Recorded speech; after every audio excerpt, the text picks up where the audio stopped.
Film city में बहुत अच्छा लग रहा है क्योंकि मैं पास में ही रहती हूँ।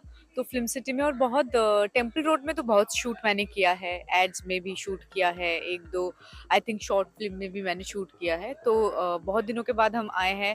अब इतना ज़्यादा धूप है तो हमें लगा था कि बहुत अनकम्फ़र्टेबल हो जाएगा, बट थैंकफुली ब्रीज़ी भी है और शेड्स भी है यहाँ पे, तो अच्छा लग रहा है। इतना तो अनकम्फ़र्टेबल अभी तो किसी को भी नहीं हो रहा है। यहाँ पे एक जो सीन हम शूट कर रहे हैं वो है, हम झनक का जो मैरिज है वो तोड़ने की कोशिश कर रहे हैं क्योंकि दादी ने ही बोला था कि एक शादीशुदा औरत उसकी शादी प्रॉपर होनी चाहिए। तो वीडियो कॉन्फ्रेंस के थ्रू उसकी शादी करवाई गई थी। अब वो गिल्ट दादी में भी तो है, तो दादी ने कहा कि नहीं नहीं, इसकी शादी पंडित जी मंडप में जाकर, घाट में जाकर अच्छे से ये तुड़वाया जाएगा।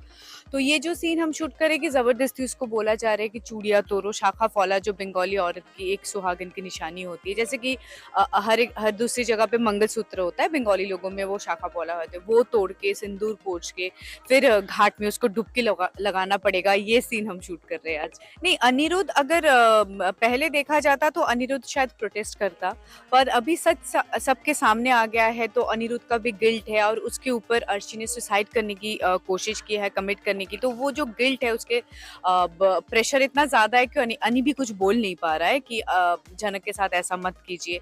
क्योंकि देखिए, ये सिंपल सी बात है, अगर हमें पता है कि वो सुहागन है तो ऐसा तो कोई रीति रिवाज है नहीं, डिवोर्स होता है, पर क्योंकि लीगल मैरिज नहीं है, ऑलमोस्ट एक सोशल मैरिज है, तो इसलिए भगवान के सामने घाट में हम इसे करवाने की कोशिश कर रहे हैं। इसके बाद अनी बाज आएगा कि नहीं हमें नहीं पता, देखना पड़ेगा। पर फिलहाल तो थोड़ा वो कंट्रोल में रहेगा क्योंकि अर्शी ने एक ऐसा कदम उठाया है जिससे वो भी हिल गया है। तो हाँ, अर्शी ने अचानक से एक लेटर में ये लिखा था कि झनक, मेरी मौत की जिम्मेदार झनक है, जो फिर से अनी ने छुपा दिया। और हम हॉस्पिटल का सीन देखेंगे कि we had to rush Arshi to hospital क्योंकि स्लीपिंग पिल इतना ज़्यादा खा लिया था, तो वो जो पॉइजन है वो बॉडी में स्प्रेड ना हो जाए, फ्लश आउट हो जाए फुल टॉक्सिन के साथ, इसीलिए हमें हॉस्पिटल में जाना पड़ा था। तो ऑफ कोर्स वो सिचुएशन ऐसा था कि वो ब्लेम गेम ना हो जाए, इसीलिए हमें हॉस्पिटल में जाना था। And Srishti ji, she is very upset, of course वो तो एक सिचुएशन ऐसा है कि खुद की बेटी है तो वो भड़केगी ही। बट अर्शी एज यूजुअल वो एक दो बातों में मान जाती है, वो भी उस टाइम पे मान गई थी, ऑलमोस्ट मान गई थी, जब अनी ने कहा था कि मुझे तुमसे बात करनी है एंड थोड़ा सा मुझे टाइम दे दो, मैं तुम्हारे साथ, प्रेशर नहीं है पर तुम देख लो, मुझे बात करनी है तुमसे। तो वो मान जाती है कि ठीक है, मैं अनी के साथ दूसरे कार में आती हूँ। तो बट हमने जितना शूट किया है कि अभी अर्शी ठीक है, उसके बॉडी से जितना भी पॉइजन स्प्रेड नहीं हुआ है, फ्लश आउट करके अभी अर्शी ठीक है। और अर्शी का भी ये कहना है कि झनक के साथ जो भी आप लोग कर रहे हो, मंदिर में लेके जा रहे हो या घाट में, मुझे भी जाना है, मुझे भी पार्टिसिपेट करना है। तो हम बोल रहे हैं कि ऑफकोर्स तुम्हारे बिना तो पॉसिबल ही नहीं होगा, तुम भी आओगे।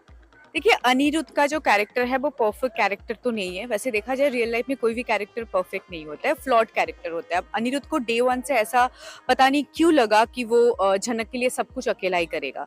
इस चक्कर में उसने ना, कभी कभी बोला जाता है हम प्लेट में ज्यादा खाना ले लेते जो हम खा नहीं पाते, ऐसा एक सिचुएशन में वो फंस गया था। एंड में उसने छोटून को बोला है, इसीलिए छोटून ने कुछ हद तक हेल्प करने की कोशिश की, मदद करने की कोशिश की झनक की। तो इस चक्कर में ना कि वो झनक को इंडिपेंडेंट वुमेन बना पाए और किसी को पता भी ना चले, शायद वो बता देता, पर बासु फैमिली ने इस तरह से रिएक्ट किया। अर्शी ने भी कुछ अच्छे तरीके से रिएक्ट नहीं किया। अर्शी ने तो कभी माना ही नहीं कि शी इज माई सिस्टर, कभी मानती है कभी नहीं मानती है। उस चक्कर में अनी बोल नहीं पाया। अनी is also a flawed character like everybody else, nobody is a perfect character. But अनी का जो इंटेंशन अच्छा है, वो अच्छा, दिल से अच्छा है।